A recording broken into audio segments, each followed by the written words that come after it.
What's up, guys? Matty here, mixandmastermysong.com. Today we're going to be checking out something from the history books, the Motown EQ.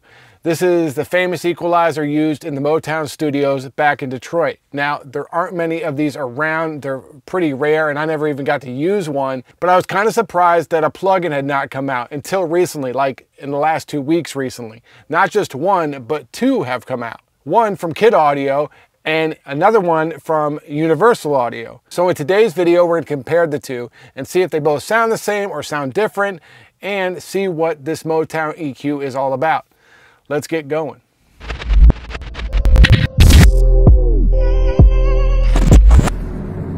All right, guys, so really quick, we'll go over the two different EQs. They're basically the same, but there are a couple slight differences. They're both a 7-band equalizer. This is the Hitsville USA one by Universal Audio, and this is the Kit one, which is called MoQ. But as I said, they're 7-band equalizers with fixed frequency points of 50, 130, 320, 800, 2000, 5000, and 12,500. They both boost at 1 dB increments. However, the UAD one is just 1 dB up to 8, or you can dip by 8 dB. And it's the same for the Kit, but you can go in between. So you can do 0.5 or 1.5 or whatever, which I like because it gives it a little more accuracy that you don't get with the UAD version.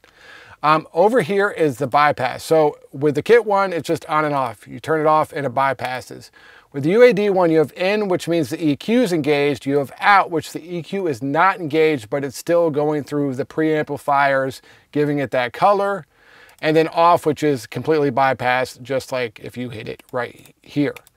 Then you have a gain knob for the output. You can make, turn up or turn down. Same with the MoQ and this little kind of cute thing UAD did. If you click the tape, these little tags go away. Now, one thing you get that you don't get with the MoQ is the full mastering EQ that was at Hitsville USA or the studios in Motown.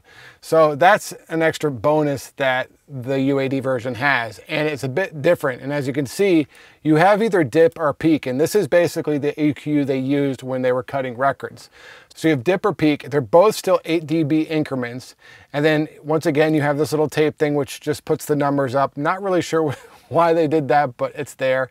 This is interesting. It's called half speed. And so for the different ways they were cutting to the record, they would change frequencies. So if you switch this to half, it goes, you can see where it is. It doubles the frequency basically. So it's at 5,000, or if you go normal, it's at 2,500. So you can switch the frequencies of the EQ, which is kind of cool. It'd be nice if they made it so you could actually switch them, like have this one here and use this one, but it's basically set. You're either using the top frequencies or the bottom frequencies. Here you have a filter. This is off. This is a 70 Hertz. This is a 15K one, and then this is both. And then you have left and right level, and it's also mid and side. So you can use this as a mid-side processor. So pretty cool to have all these added features and the mastering version of the equalizer as well. All right, guys, so let's get into some audio examples of the EQ. First, let's just play this just if we can see if there's much of a color to this EQ.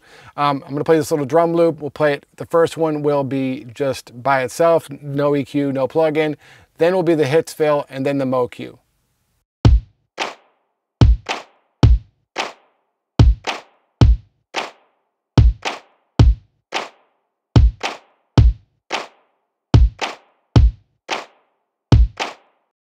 So fairly clean sounding. I think maybe the UAD one has a little more thickness to it. I don't know if that's a good thing or a bad thing, but maybe a little thicker, but they feel pretty clean other than that.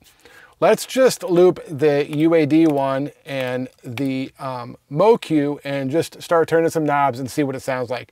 And what I'll do is I'll boost this one and then boost the bottom one, so we're doing it at the same time.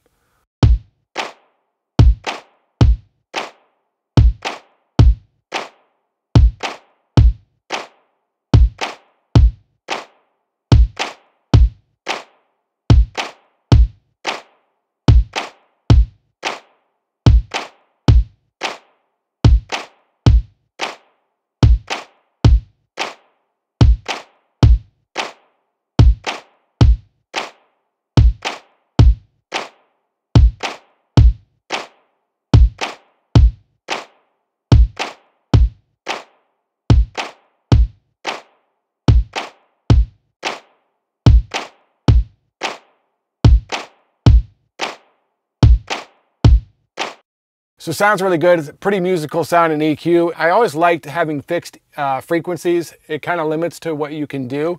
So it sounds great. And to me, they both sound pretty close to the same. There's not a whole lot of difference. I feel like maybe the MoQ is just a little bit cleaner, and maybe that has something to do with the oversampling, but they sound pretty close to being exactly the same. Let's check it out in some vocals. All right, guys, so for the vocal example, what I'm gonna do is I loaded a preset from the UAD version called Vocal Clear. It's one of Michael Brower's presets, and then I just duplicated it on the MoQ so we could hear how that sounds. I'm gonna bypass both of them first so you guys can hear the vocal without any EQ, and then we'll turn them on. Blazing and fire and feeling empty. Blazing and fire and feeling empty. Blazing and fire and feeling empty. Blazing and fire and feeling empty. Blazing and fire and feeling empty. Blazing and fire and feeling empty. Blazing and fire and feeling empty. Blazing and fire and feeling empty. Blazing and fire and feeling empty. Blazing and fire and feeling empty. So once again, pretty close. I feel like when you turn the oversampling up once again on the MoQ, it just sounds a little clearer. Could be in my head, but they do sound really close to the same with both settings. So that's the overview of those two different plugins. I feel like they're both really close, and you could go with either one if you're looking to get the Motown EQ. Let me know what you guys think about them in the comments below. If you do need your songs mixed or mastered, hit me up at mixandmastermysong.com. You can also find my courses and presets there too. Talk to you soon.